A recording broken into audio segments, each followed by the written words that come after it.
할렐루야. 여러분 모두를 주님의 이름으로 환영합니다. 우리들이 있는 삶의 자리에서 하나님 앞에 여러분 한 분 한 분이 예배자로 나아가는 줄 믿습니다.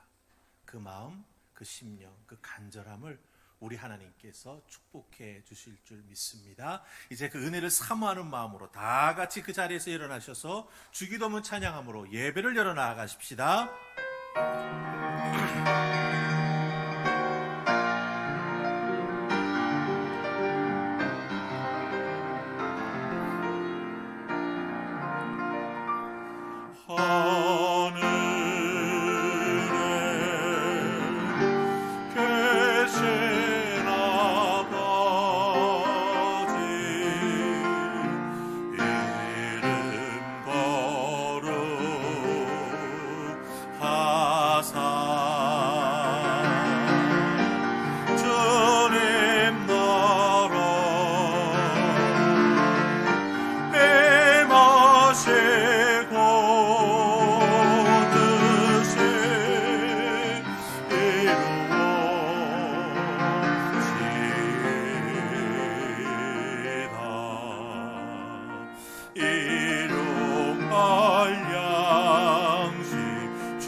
마시고 악에서 구원하소서. 내게 주의 나라 주의 권세 주의 영광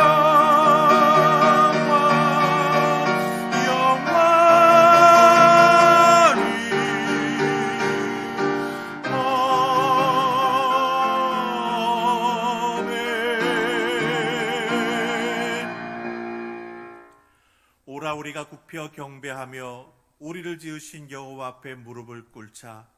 그는 우리의 하나님이시요 우리는 그가 기르시는 백성이며 그의 손이 돌보시는 양이기 때문이라. 아멘. 하나님 감사합니다. 오늘도 하나님 앞에 저희들을 예배자로 불러주셔서 아버지 앞에 무릎 꿇어 경배하며 우리 하나님 앞에 한 걸음 한 걸음 믿음으로 나아갈 수 있도록 도와주시니 감사합니다. 우리의 입술로 고백합니다. 나를 지으신 하나님 은혜를 더하여 주시옵소서. 간절한 심령으로 간구하며 나아갑니다. 우리들의 기도에 응답하여 주시옵소서. 믿음의 눈으로 하나님만 바라보고 나아갑니다. 우리에게 말씀으로 깨우쳐 주시옵소서. 아버지 앞에 올려드리는 이 예배가 하나님 한 분에게만 올려드려지는 온전한 예배가 될 수 있기를 소원하옵고 예수님 이름으로 기원하옵나이다. 아멘. 우리 두 손 들고 찬양합니다. 함께 찬양하십시다.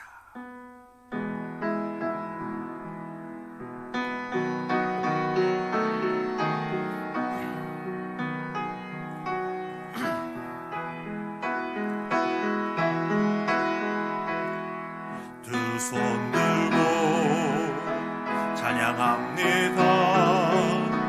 다시 오실 왕 여호와께 오직 주만이 나를 다스리네.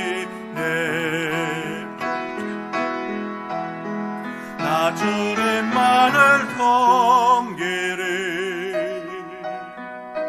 헛된 마음 버리고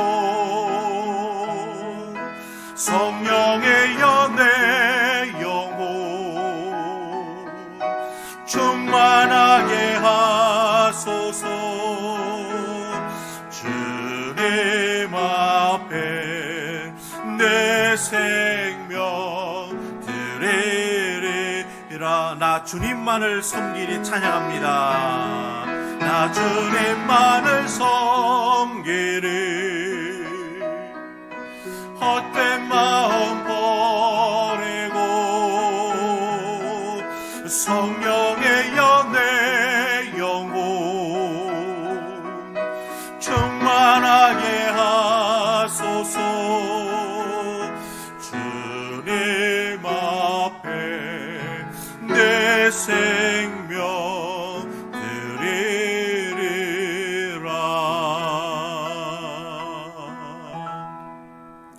아멘. 우리의 찬양과 경배를 받으실 하나님 앞에 이제 우리 사도신경으로서 우리의 신앙을 한마음 한목소리로 고백합니다. 나는 전능하신 아버지 하나님, 천지의 창조주를 믿습니다. 나는 그의 유일하신 아들 우리 주 예수 그리스도를 믿습니다. 그는 성령으로 잉태되어 동정녀 마리아에게서 나시고 본디오 빌라도에게 고난을 받아 십자가에 못 박혀 죽으시고 장사된 지 사흘 만에 죽은 자 가운데서 다시 살아나셨으며 하늘에 오르시어 전능하신 아버지 하나님 우편에 앉아 계시다가 거기로부터 살아있는 자와 죽은 자를 심판하러 오십니다. 나는 성령을 믿으며 거룩한 공교회와 성도의 교제와 죄를 용서받는 것과 몸의 부활과 영생을 믿습니다. 아멘. 아멘. 성시교독 13번입니다. 시편 23편이 되겠습니다. 찬송디 성시교독 13번 시편 23편입니다.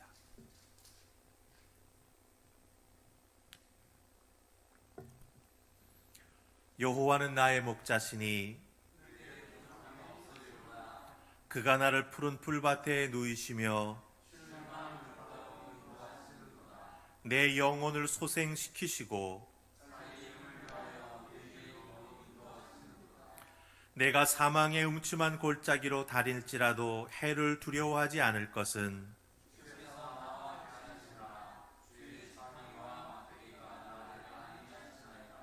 주께서 내 원수의 목전에서 내게 상을 차려주시고 내 평생의 선하심과 인자하심이 반드시 나를 따르리니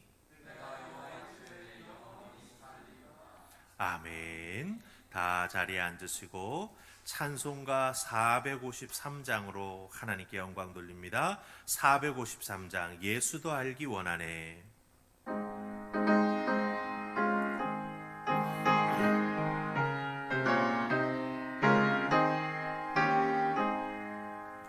예수도 알기 원하네. 크고 넓은 은혜와 계속해 주신 사랑을 간절히 알기 원하네. 내 평생의 소원, 내 평생의 소원 계속해 주신 사랑을 간절히 알기 원하네. 성령이 스승되셔서 진리를 가르치시고 거룩한 뜻을 깨달아 예수를 알게 하소서.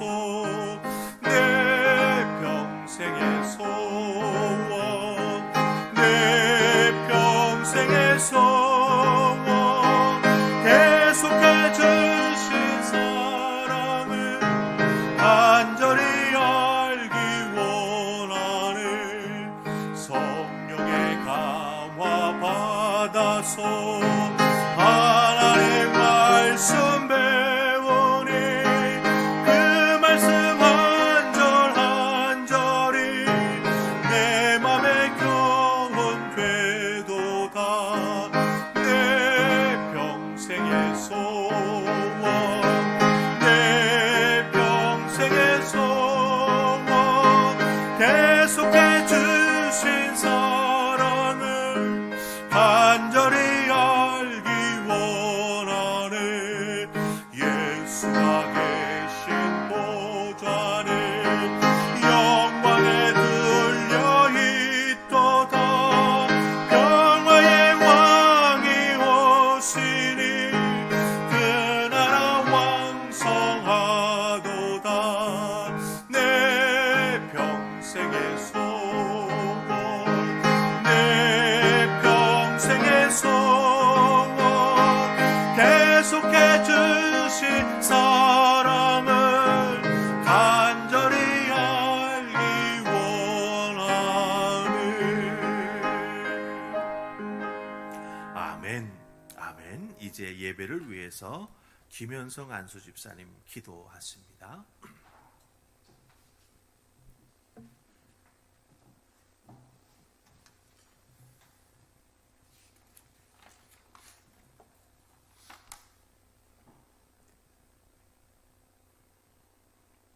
내 입으로 예수를 주로 시인하며 또 하나님께서 그를 죽은 자 가운데서 살리신 것을 내 마음에 믿으면 구원을 받으리라. 사람이 마음으로 믿어 의에 이르고 입으로 시인하여 구원에 이르니 성경에 이르되 누구든지 그를 믿는 자는 부끄러움을 당하지 아니하리라 하니 누구는 주의 이름을 부르는 자는 구원을 받으리라. 아멘. 사랑의 하나님 감사합니다. 코로나로 인하여 우리의 삶의 모습이 많이 변화되었지만 주님을 향한 우리의 마음은 코로나와는 무관하게 주님을 향하게 하시고 같이 모여 예배를 드리지 못했지만 영상 예배를 통하여 만나게 하시고 이제 다음 주부터는 제한적이지만 하늘품 합병교회에서 얼굴과 얼굴을 대면하여 예배를 드리려 합니다. 지금까지 인도하신 주님, 하늘품 합병교회에 속한 믿음의 식구들 한 사람 한 사람을 기억하여 주시고 근심과 염려와 두려움을 취하여 주의사 평안과 평강이 넘치는 우리가 모두가 되도록 축복하시고 인도하여 주시옵소서. 코로나 31번 환자로 인하여 신천지의 실체가 대한민국에 드러나게 하시고 온 국민이 이단이 어떠한 모습으로 국민들을 속이고 꿰어 잘못된 세상 속에 갇히게 만드는지 미디어를 통해서 알게 하시니 감사합니다. 기독교에서도 알고 있지만 힘을 모으거나 대응을 못하여 많은 사람들이 특히 청년들이 파수꾼으로 만들어졌습니다. 우리들이 먼저 회개합니다. 잘못된 것을 알면서도 우리 힘이 없어서 어찌할 수가 없어서 핑계를 대면서 슬쩍 넘어갔던 우리의 마음과 모습을 회개합니다. 주님이 얼마나 안타까웠으면 코로나를 통해서 신천지를 온 세계에 알게 하심으로 주님의 사랑하심을 한 번 더 보여주시니 감사합니다. 지금까지 코로나의 어려움을 이겨내고 대한민국이 안정을 찾을 수 있도록 허락하심에 감사드립니다.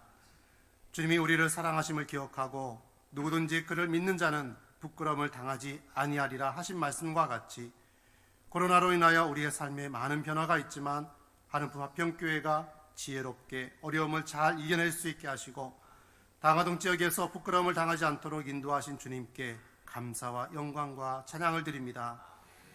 4.15 총선을 통하여 거대 여당이 만들어졌습니다. 정치가와 위정자들이 당권과 당략에 따라서 움직이지 않고 국민을 위하여 올바른 정치와 올바른 개혁을 실행해 나가므로 대한민국이 세계 중심에 설 수 있도록 인도하시고 이를 기반으로 전 세계에 복음을 전파하는 민족이 되게 해 주시옵소서.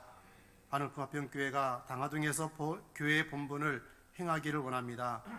하늘품 합병교회에 속한 믿음의 식구들이 한마음 한뜻으로 연합하고 떡을 떼며 은혜와 사랑을 나누고 하나 되어 주의 복음을 전파에 힘쓰며 영혼 구원의 사명을 갖고 계획하고 준비하여 앞으로 나갈 수 있도록 지혜와 명철을 허락하여 주이사 예수 그리스도를 잘 믿고 잘 섬기는 하늘품 합병교회 믿음의 식구들 모두가 되게 해 주시옵소서. 이 시간 목사님을 통하여 주님의 음성 듣기 원합니다. 우리의 귀를 열어주시고 마음을 열어주이사 목사님을 통하여 주의 음성 듣게 하시고 아멘으로 화답하는 우리가 모두가 되게 해 주시옵소서. 목사님을 영육간에 강건케 해 주이사 주님이 맡겨신 주의 자녀들 잘 양육하고 인도하는 목자가 되게 해 주시옵소서. 한 사람 한 사람의 상처와 아픔을 어루만져 주시고 치유해 주셔서 건강하게 믿음 안에서 승리하는 삶을 살아가도록 인도하여 주시옵소서. 우리의 찬양과 예배와 경배를 받기에 합당하신 예수님의 이름으로 기도드립니다. 아멘.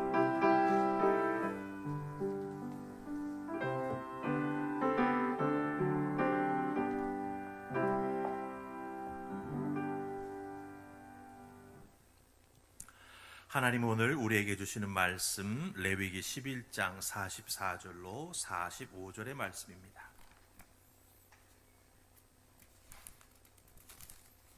레위기 11장 44절로 45절의 말씀입니다. 우리 다 찾으시면 두 절이니까 같이 읽어 내려가십시다.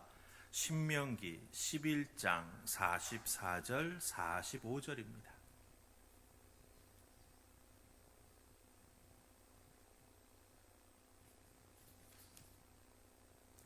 다 찾으셨지요? 우리 같이 읽습니다. 시작. 나는 여호와 너희의 하나님이라. 내가 거룩하니 너희도 몸을 구별하여 거룩하게 하고 땅에 기는 길짐승으로 말미암아 스스로 더럽히지 말라. 나는 너희의 하나님이 되려고 너희를 애굽 땅에서 인도하여 낸 여호와라. 내가 거룩하니 너희도 거룩할지어다. 아멘. 오늘 우리가 함께 읽은 레위기 11장 44절로 45절 말씀 통해서 하나님 큰 깨달음의 은혜 허락해 주실 줄 믿습니다. 우리 기도하겠습니다. 좋으신 하나님 은혜 감사합니다. 오늘도 주님의 날 하나님 앞에 신령과 진정으로 예배할 수 있는 귀한 날을 허락해 주셨습니다. 세상의 환경과 조건이 어떻게 바뀌었다 할지라도 우리의 믿음의 본분인 하나님을 예배하는 것 잃지 않도록 도와주시니 감사합니다. 현대 문명의 발달을 통하여 이 어렵고 힘든 환경 속에서도 각자의 삶의 자리에서 하나님 앞에 한 마음 한 뜻으로 성령의 하나 되게 해준 은혜를 통하여 예배하며 나아갑니다. 말씀 들려주시고 깨달아 알게 하시고 우리 하나님이 그렇게 원하시는 거룩한 삶의 모습이 무엇인가 깨달아 알고 실천해 나아가는 우리 모두가 되게 하여 주시옵소서. 이 부족한 종 하나님 말씀 증거하는 입술로만 사용되기를 소원하옵고 예수님 이름으로 기도하옵나이다. 아멘. 아멘. 정재찬이라고 하는 한양대학교 국어교육과 교수님이 계십니다.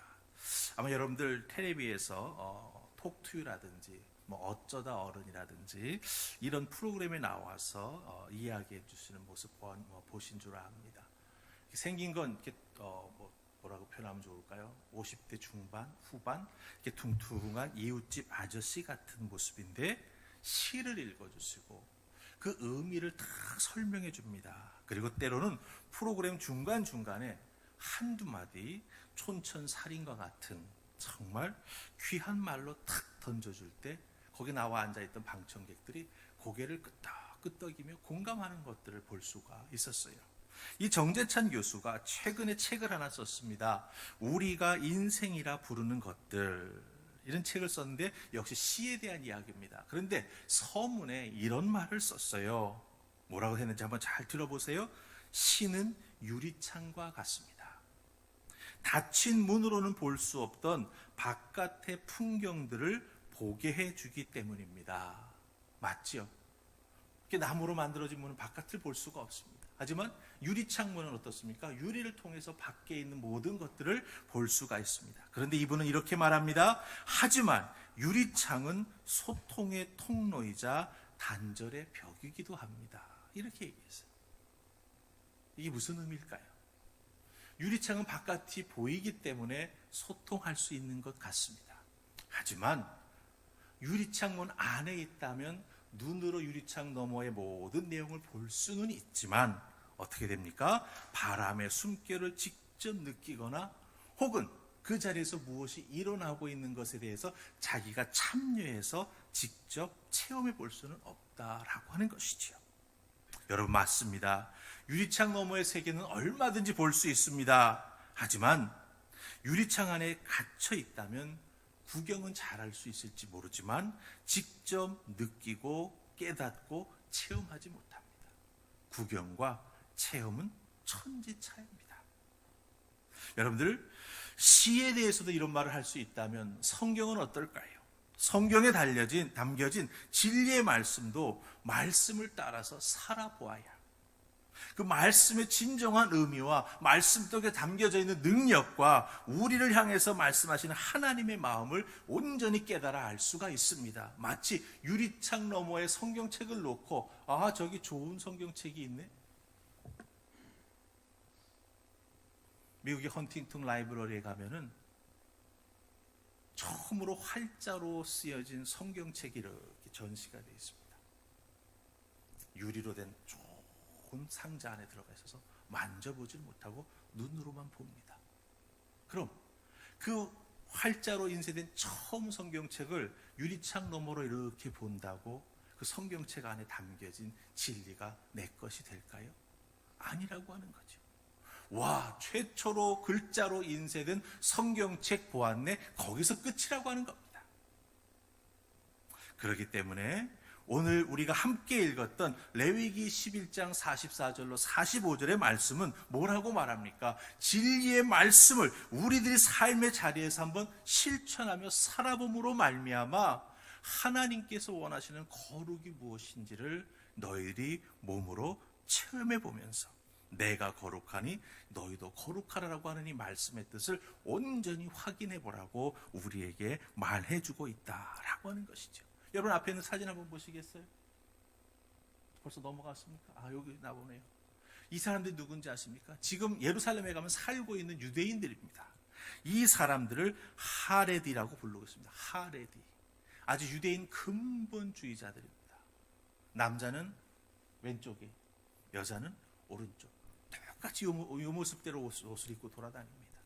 반팔을 절대로 입지 않아요. 늘 긴팔만 입습니다. 근데 여러분 생각해 보세요. 이런 모습으로 다니면 분명히 구별은 되겠지만 저 모습이 진정 말해주는 거룩의 모습일까요?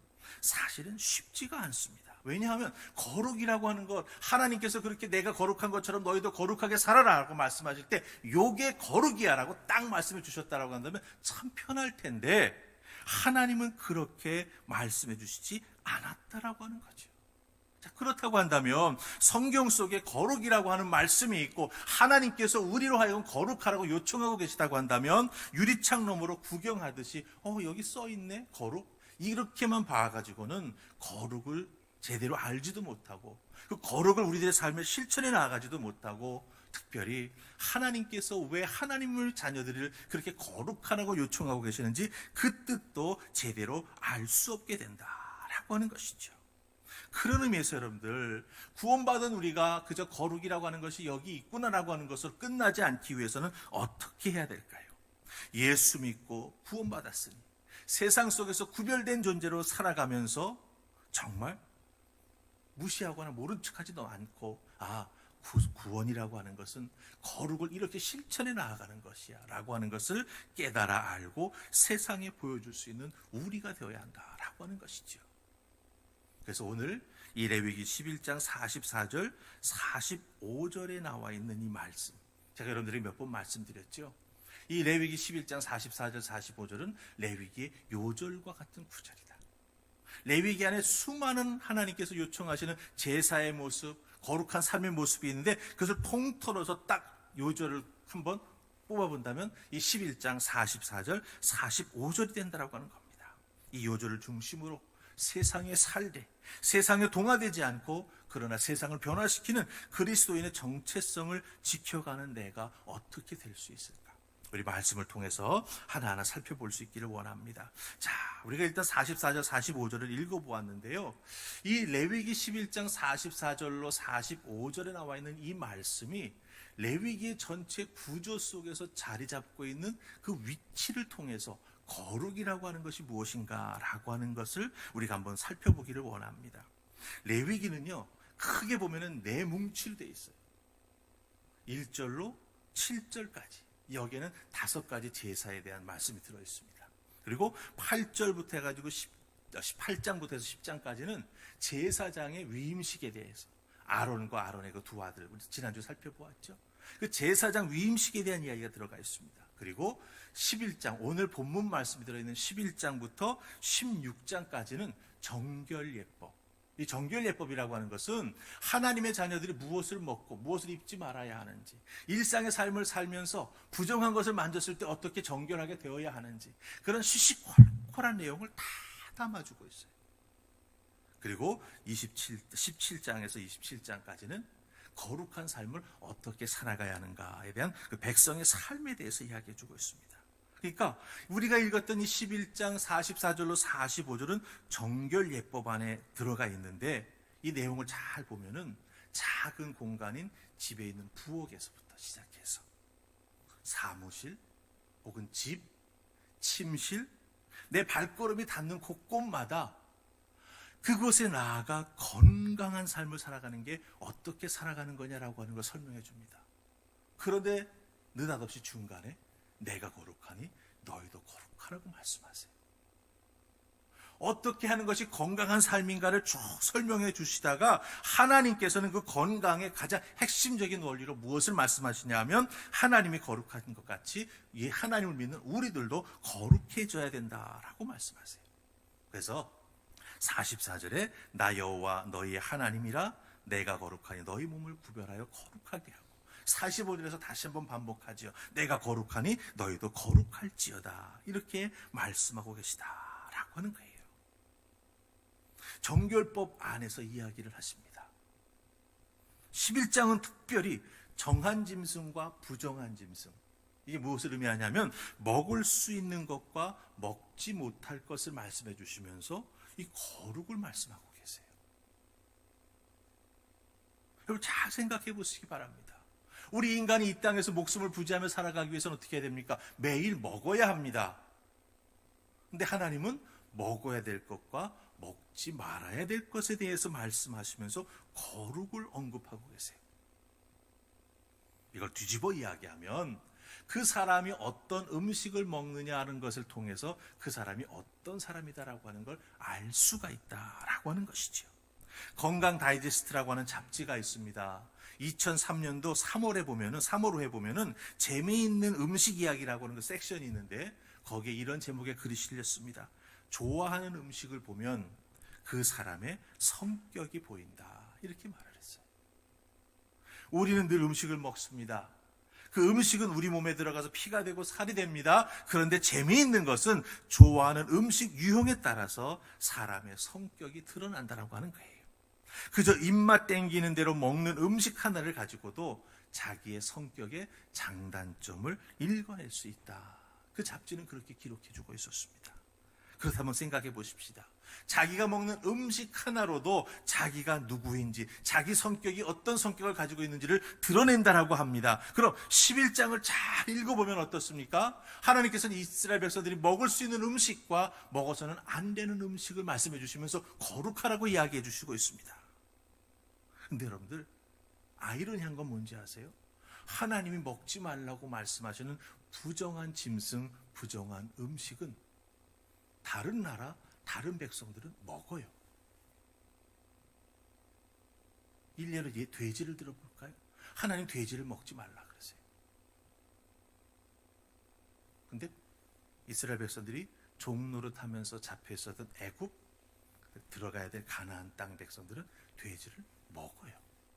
그럼 하나님께서 출애굽해가지고 애굽을 탈출한 다음에 가나안을 향해서 들어가야 되는 그 중간 지점에서 먹을 것과 먹지 못할 것을 말씀하시면서 너희는 거룩해야 된다. 그래서 일례로 돼지를 먹지 말아라 라고 말씀하셨어요. 왜 그랬을까요? 돼지는 죽은 자들의 제사를 위해서 애굽과 가나안에서 사용이 됐습니다. 즉 제사 드릴 때 올려지는 음식으로 돼지가 쓰였다라고 하는 거죠. 여러분 생각해 보시기 바랍니다. 하나님이 기름이 너무 많은 음식이니까 먹지 말라, 이게 아니라고 하는 거예요. 이스라엘 백성이 애굽에서 400년 동안 종노릇 했습니다. 식습관이 어떻게 됐을까요? 애굽화됐겠죠. 이스라엘 백성들이 탈출을 해가지고 광야를 지나는 동안에 뭐라 그랬습니까? 우리가 그 종되었던 주인집에 있었다라고 한다면 수박도 먹을 수 있었을 텐데. 그만큼 철저하게 애굽화되어 있었던 걸 볼 수가 있습니다. 앞으로 들어가 살아야 될 가나안 땅의 문화와 그 사람들의 영향을 어떻게 이겨나갈 수가 있었을까요?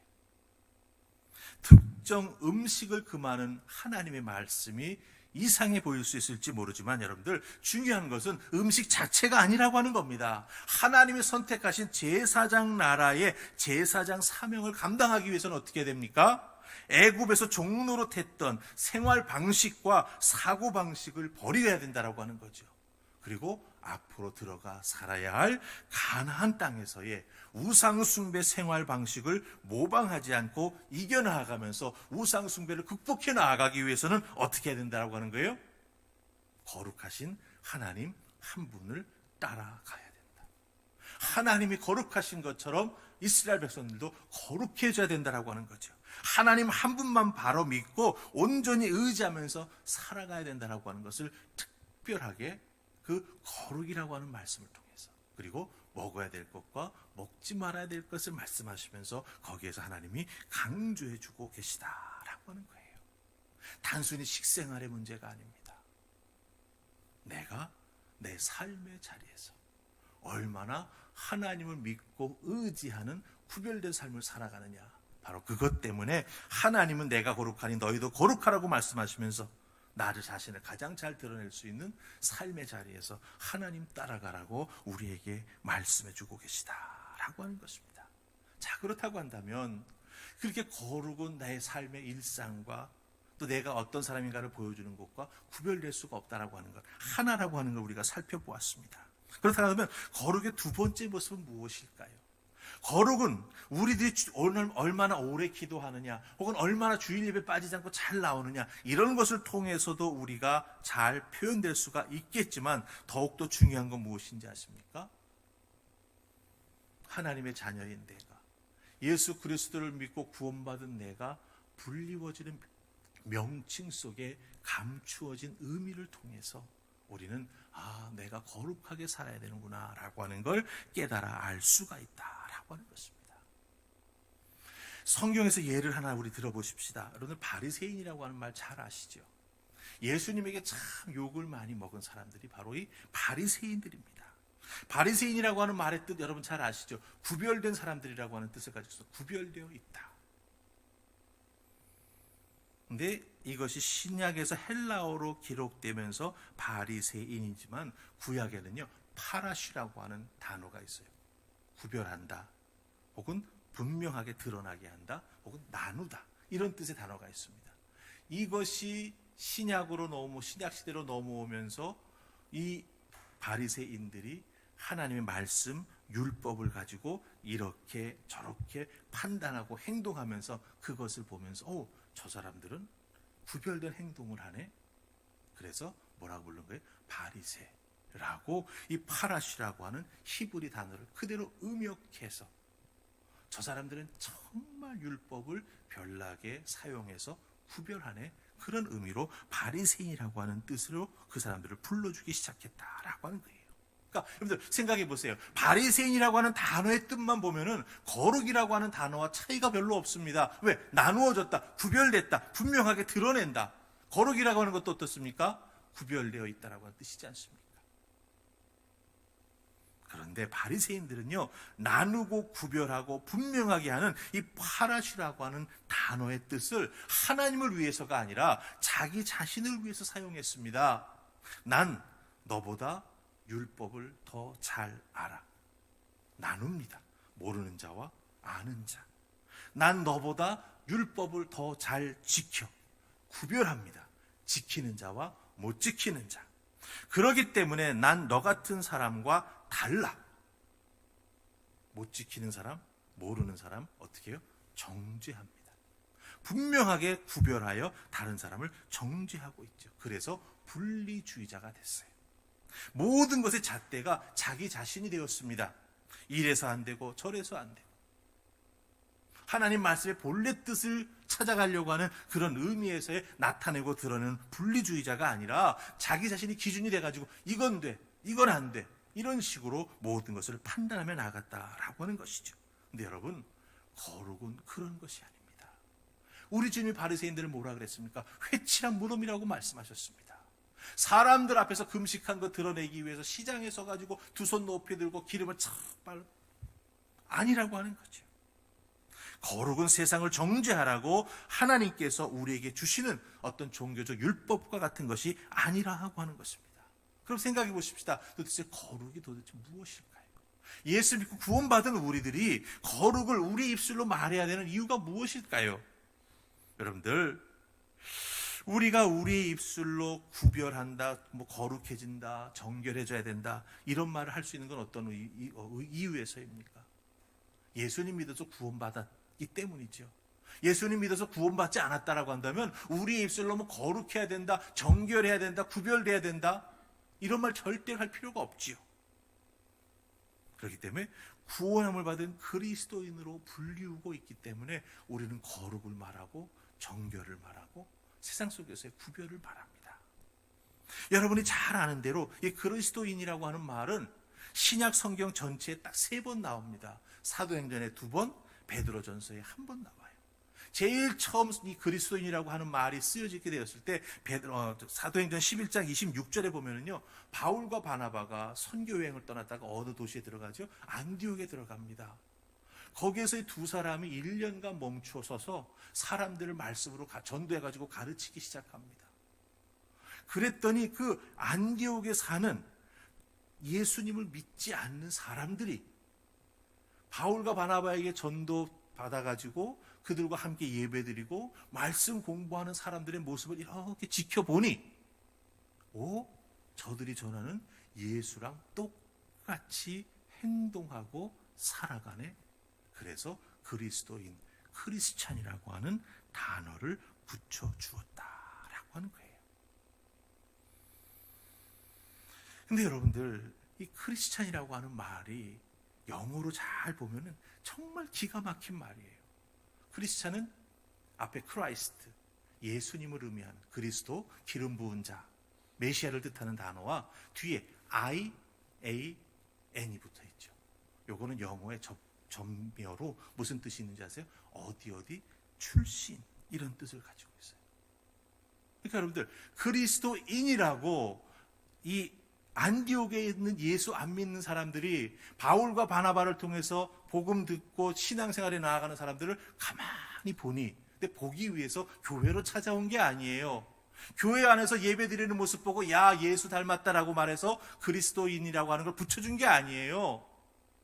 길거리에서 마주치고, 가게에서 마주치고, 사무실에서 마주쳤던 예수 믿는 사람들을 가만히 보니 저들이 전하는 그리스도와 똑같다라고 하는 거예요. 그래서 크리스찬, 이거를 그대로 번역하면 뭡니까?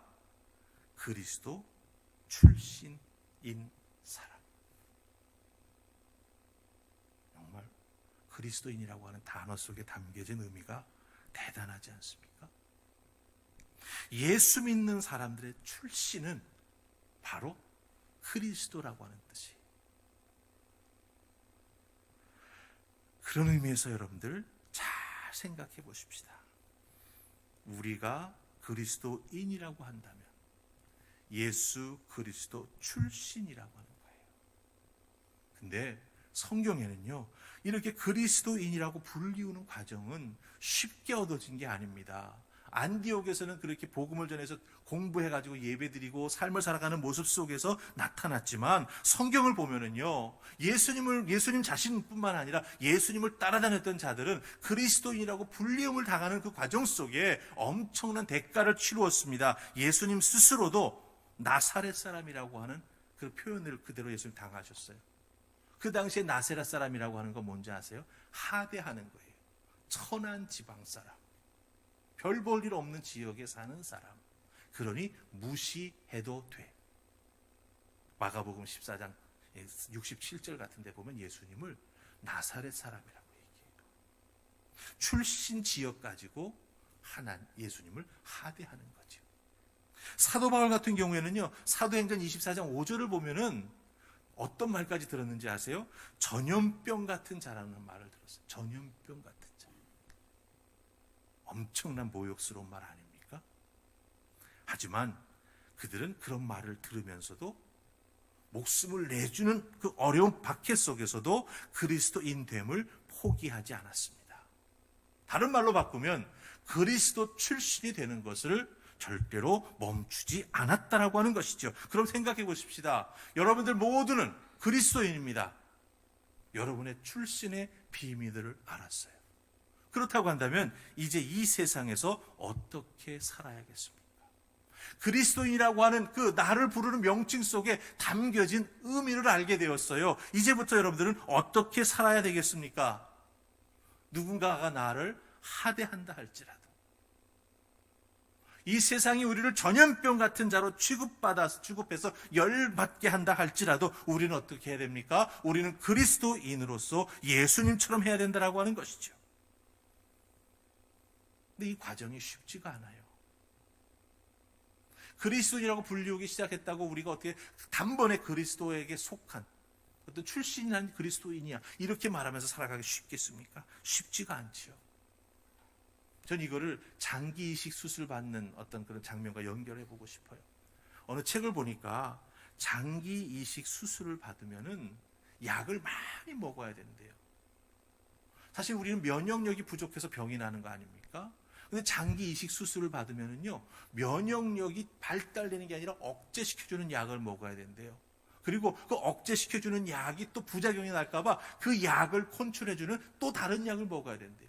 그러니까 장기 이식 수술 하나 하면은 면역 억제제를 먹어야 되죠. 면역 억제제가 또 부작용 일으키지 않기 위해서 또 그 약을 컨트롤해주는 다른 약을 먹어야 돼요. 그러니까 장기 수술 한번 하면은 그 장기가 자기 몸에 붙어서 진짜 장기처럼 움직이기 위해서는 한 5년 지나야 되는데 5년 동안 면역 억제제와 억제제를 또 컨트롤해주는 또 다른 약 두세 가지 이상을 계속 먹어야만 된다고 하는 거예요. 제가 이 말씀 왜 드리는지 아십니까?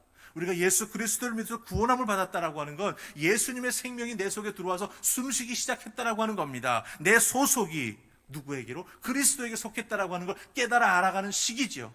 하지만 우리 속에는 아직도 죄성이 남아 있습니다.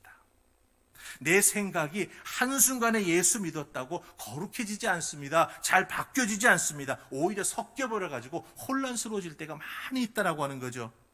그렇다고 한다면 어떻게 해야 이 혼란스러움을 이겨나갈 수가 있겠습니까? 장기 이식 수술은 면역 억제제와 면역 억제제가 부작용을 일으키지 않도록 또 다른 약을 써서 해결을 해나가는 거예요.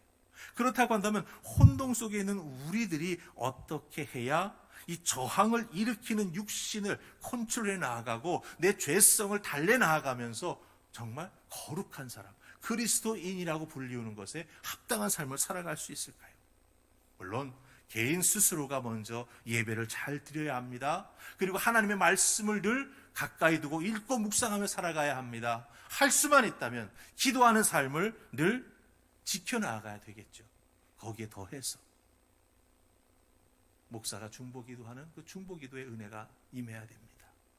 또한 함께 신앙생활에 나아가고 있는 믿음의 식구들과 말씀을 나누고 삶을 나누고 서로 위해서 중보기도해주는 아름다운 모습이 있을 때 어떻게 됩니까? 옛 생활에 익숙해져 있던 우리들의 몸이 조금씩 변화되어서 정말 그리스도인, 그리스도께 속한 자, 그리스도의 출신자, 이런 모습으로 우리가 온전히 세워져 갈 수 있다라고 하는 것이죠. 여러분들 기억하십시다. 우리 하나님께서 거룩하라고 말씀하시는 것은 우리로 하여금 지키기 어려워서 혹은 우리를 실족하게 넘어지게 만들기 위해서 주시는 것이 아니라고 하는 겁니다. 그리스도인이라고 불리우는 그 이름 속에 감추어진 비밀을 깨달아 알면 말미암아 어떻게 살아가라고요? 어렵고 힘들지만 나 혼자가 아닌 함께 손에 손을 잡고 믿음 생활에 나아가면서 격려하면서 거룩을 이루어 나아가라고 우리에게 말씀해 주고 계시다라고 하는 거 꼭 기억하시고 여러분의 삶 속에서 이 거룩을 통하여 귀한 열매 맺는 하나님의 자녀들 되시기를 주님의 이름으로 축복합니다. 아멘. 자, 그다음에 세 번째입니다. 이렇게 일상의 삶 속에서 거룩한 삶을 이루어 나아가기 위해 우리가 애쓰고 수고해야 됩니다. 그런데 내 힘만으로 되지가 않아요. 그럼 내 삶에서 어떤 신앙의 자세를 가져야만 거룩을 이루어 나아갈 수 있을까라고 하는 것이죠. 찬송가 544장 보면 이런 가사가 있습니다. 울어도 못하네, 눈물만이 흘려도 겁을 없게 못하고 죄를 씻지 못하니 울어도 못하네. 이 찬송이 4절까지 있는데요. 3절까지는 못하네가 반복이 돼요. 뭘 해도 못하고 뭘 해도 못하고 뭘 해도 못하고. 근데 4절에 보면은요, 되겠다고 말합니다. 믿으면 되겠네. 주 예수를 믿어서 그 은혜를 힘입고 오직 주께 나가면 영원 삶을 얻네. 이렇게 말합니다. 예, 맞습니다. 예수 그리스도, 그 예수 그리스도만이 우리에게 구원의 은혜를 허락해 주시는 분 맞습니다. 하지만 이 땅에서 구원받은 자로서 세상 속에 살면서 세상에 동화되지 아니하고 세상과는 구별되는 거룩한 삶을 살아가기 위해서는요, 구원받은 그 은혜를 끝까지 지켜나가기 위해서는요, 내 힘으로 안 되고 우리 속에 내주하시는 성령의 은혜와 사랑과 능력을 덧입어야만 된다라고 하는 거예요. 그래서 이 땅에서 살아가는 삶에서 이 거룩을 우리가 이루기 위해서는 꼭 무엇을 해야 되느냐? 사도 바울의 말씀처럼 성령의 충만함을 덧입는 우리가 되어야 한다라고 하는 거예요. 그럼 생각해 보십시다. 예수님 믿어서 구원함을 받았는데 거룩함을 이루어 나아가기 위해서는 왜 우리는 성령의 충만함을 덧입어야 할까요? 바로 성령님이 어떤 분인지를 잘 알면 우리가 이해할 수가 있습니다. 여러분들, 우리가 신앙생활에 나아가는 과정 중에 성령님 이야기를 많이 하는데 성령님이 어떻게 우리 예수 믿는 사람들에게 오게 되었는가? 요한복음 14장 26절에 보면은요, 예수님께서 말씀하시기를 내가 하나님께로 가서 하나님께 보혜사 성령을 너희에게 보내달라고 요청을 해서 그 보혜사 성령이 내가 이제 고난당하고 죽어서 부활했다가 승천하여 하나님께로 가면 보혜사 성령이 오실 것이다 라고 말합니다. 즉 예수님께서 아버지 되시는 하나님께 요청을 해가지고 하나님께서 성령님을 예수 믿는 성도들에게 보내주신 거예요. 그럼 하나님이 보내주신 성령께서 어떻게 성도들의 거룩한 생활을 도와주실까요? 요한복음 14장 26절을 보면은요, 그 보혜사 성령님은 가르쳐 주시는 성령님이세요. 그러니까 거룩한 생활을 어떻게 해나가야 되는지 몰라가지고 쩔쩔맬 때 어떻게 해주실까요? 거룩한 생활은 이런 거야 라고 가르쳐 주신다고 하는 거죠. 그리고 거룩한 삶을 살아가려고 할 때 어렵고 힘들고 지칠 때가 있습니다. 영적으로 나태해질 때가 있죠. 그때 이 보혜사 성령님은요, 예수님이 어떤 말씀을 해주셨는지 모든 것을 다 생각나게 해주십니다. 그때 예수님 이런 말씀 해주셨지. 그 말씀 생각나서 어떻게 되는 거예요? 그 영적 나태함을 이겨나가면서 거룩한 삶을 살아가는 우리 모두가 될 수 있다라고 하는 거죠. 근데 중요한 것 다시 한번 강조합니다만은 인간의 힘으로는 이 거룩한 삶을 우리가 얻을 수 없다라고 하는 거예요. 그래서 스가랴 선지자는 뭐라고 말했는지 아십니까? 이는 힘으로도 되지 아니하며 능력으로도 되지 아니하고 오직 나의 영, 하나님의 영을 말합니다.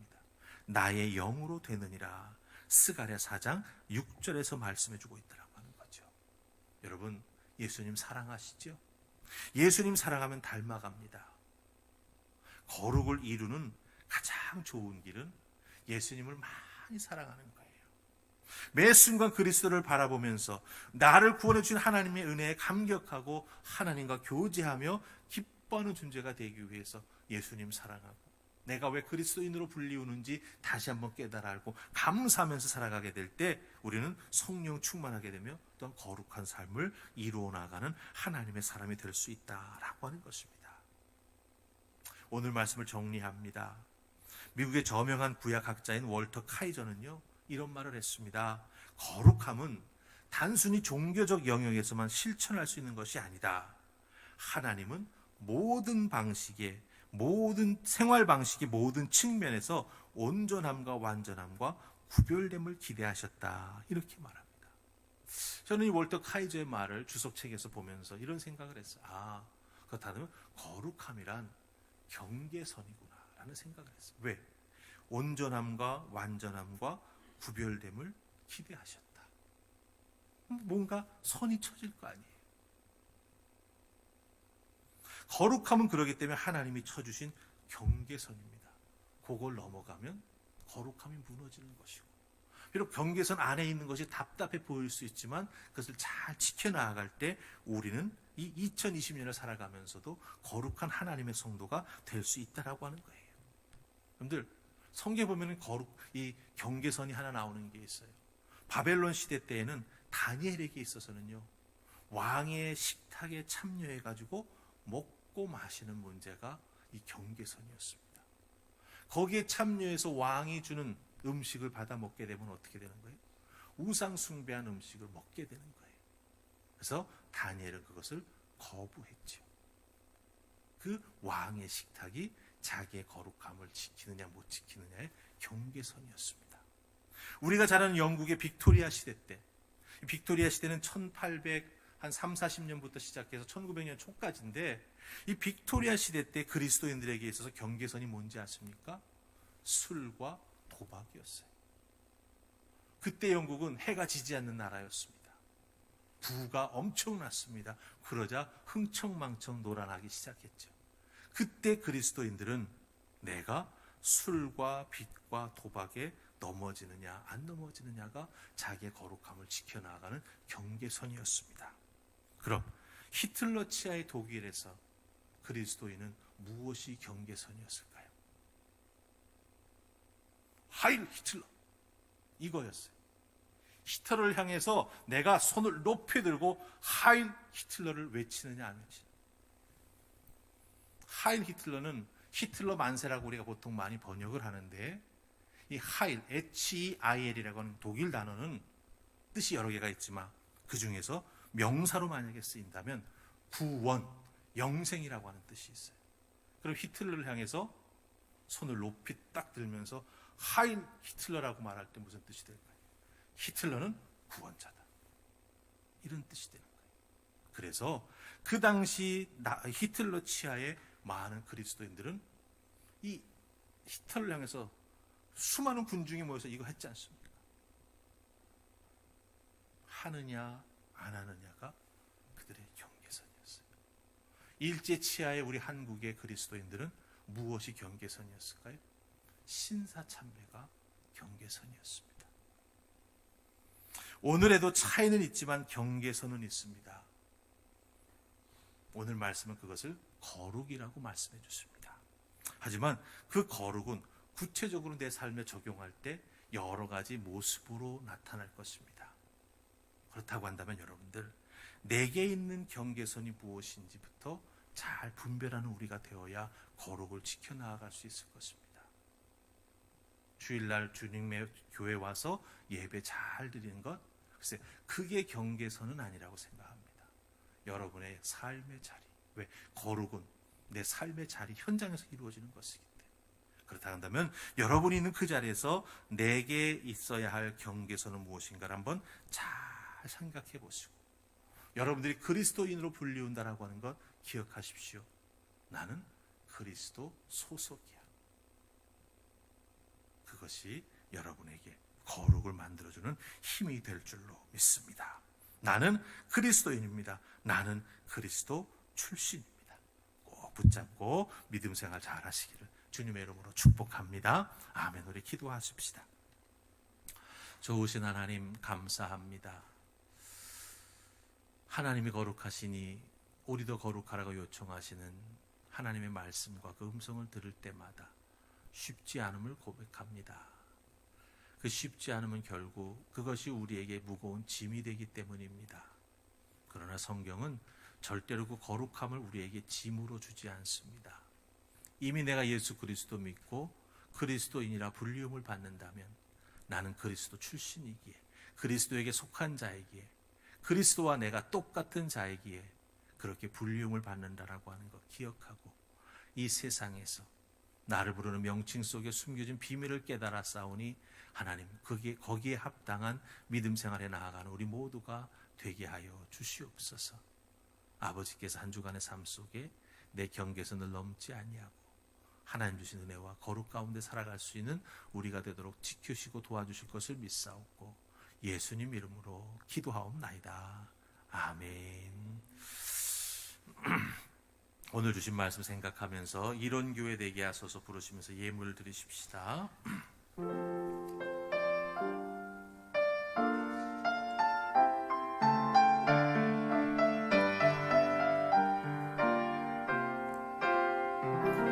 진정한 예배가 숨쉬는 교회, 주님이 주인 되시는 교회, 믿음의 기도가 쌓이는 교회, 최고의 사랑이는 교회, 말씀이 살아 숨지기는 교회, 최고의 사랑이 넘치는 교회, 섬김과 헌신이 기쁨이 되어 열매 맺는 아름다운 교회,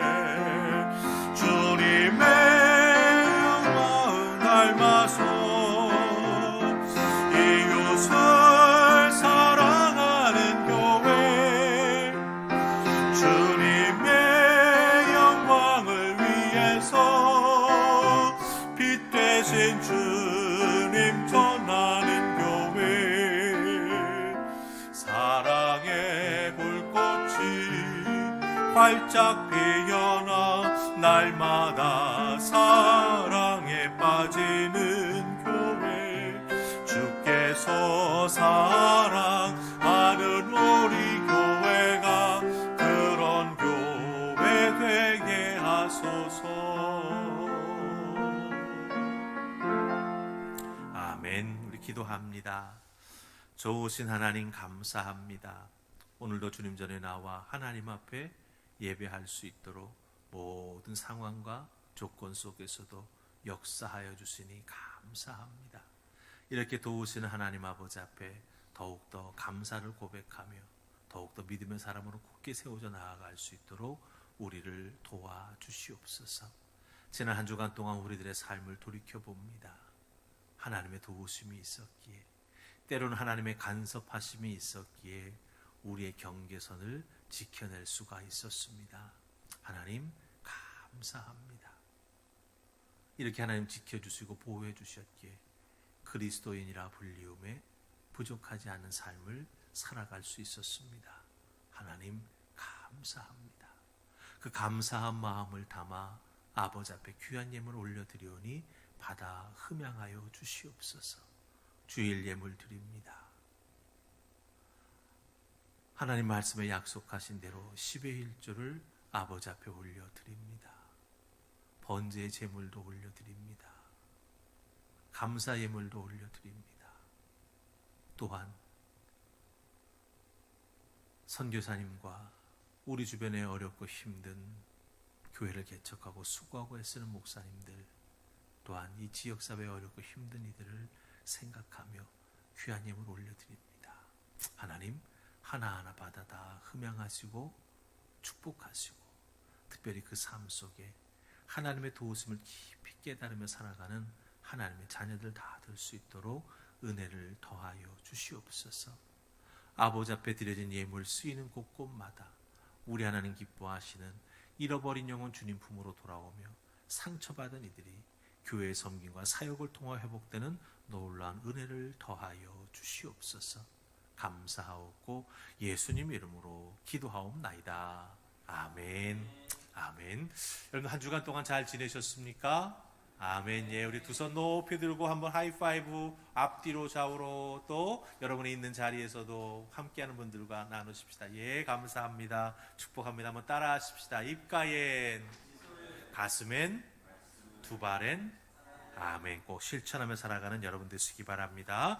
자, 교회 소식 나눌 텐데요. 여러분들 이미 목양 서신을 통해서 여러분들 아마 다 읽고 확인하셨는 줄 압니다. 저희 교회가 이제 예배 회복을 위해서 애쓰게 됩니다.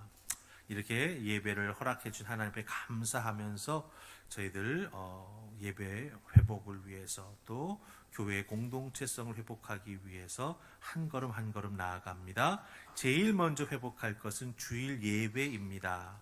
우리 다음 주일 5월 10일 날 주일 예배부터 그 중간에 특별히 코로나 바이러스가 갑자기 창궐하는 일이 없다라고 한다면 주일 예배부터 저희가 시작합니다. 여러분들에게 목양서신 드렸듯이 9시와 11시 예배를 우리가 회복을 합니다.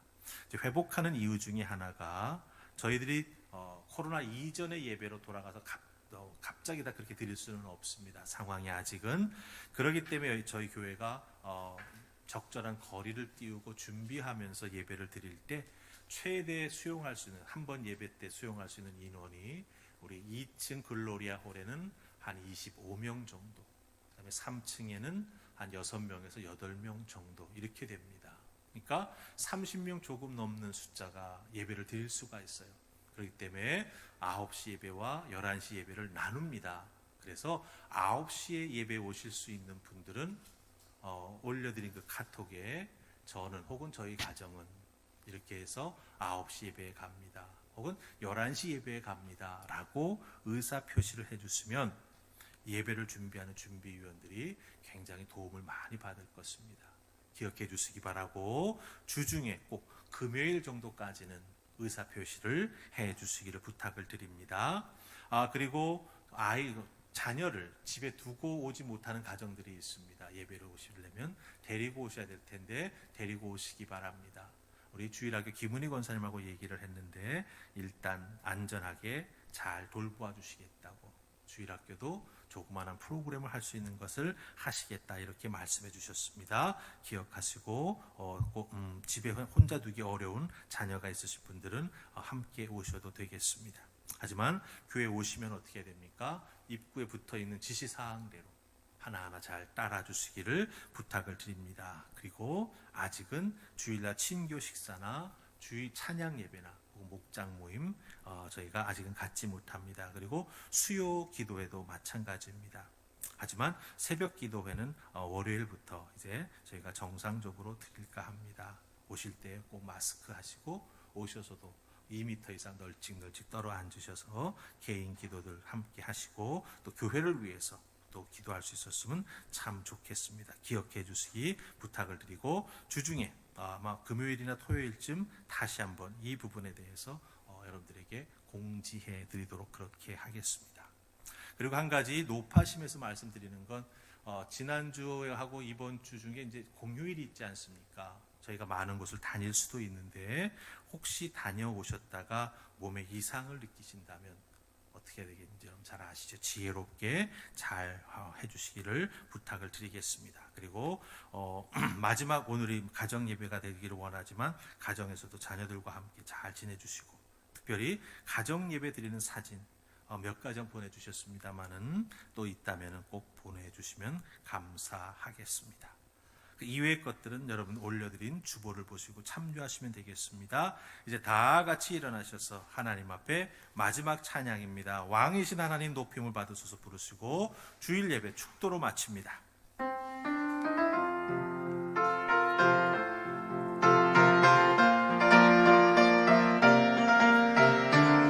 왕이신 하나님 높임을 받으소서 찬양하리라. 영원히 높임을 받으실 그 이름 찬양하리라.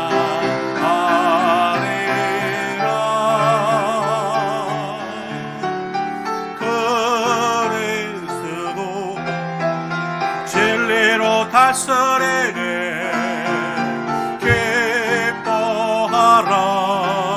온 땅이여 찬양하라. 거룩하신 그 이름 높이리라. 그리스도 진리로 다스리니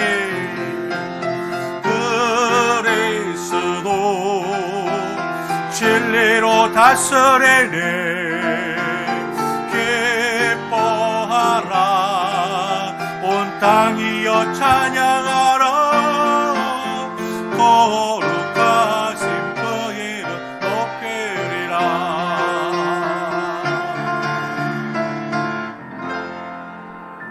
아멘. 아멘. 기도합니다. 하나님, 우리의 예배를 통하여 높임을 받으신 줄 믿습니다. 하나님 앞에 경배하며 나아갈 때 예배하신 하늘의 은혜를 덧입혀 주시고 말씀으로 깨우쳐 주시니 감사합니다. 내가 예수 믿어 불리우는 그리스도인이라고 하는 그 명칭 속에 숨겨진 비밀을 이제 온전히 알았사오니 우리 하나님 그토록 원하시는 거룩한 삶, 내 삶과 내 삶의 지경 속에서 경계선으로 삼고 잘 지켜 하나님께 영광 돌리는 믿음의 사람들 다 될 수 있도록 복 내려 주시옵소서. 이제는 우리를 위하여 십자가에 달리사 보혈의 피 한 방울 남김없이 흘려주신 예수 그리스도의 구속의 은혜와 하나밖에 없는 외아들을 우리의 대속제물로 보내주신 하나님의 그 크신 사랑하심과 성령님의 내주하심에 인도하심에 함께하심이 오늘도 하나님 앞에 자신이 있는 자리에서 성령이 하나 되게 주신 은혜를 통하여 예배하며 경배하며 무릎 꿇고 헌신을 다짐하는 당신의 백성들 머리 위에와 그 가정과 생업 위에 이제로부터 늘 함께 하시기를 간절히 축원하옵나이다. 아멘.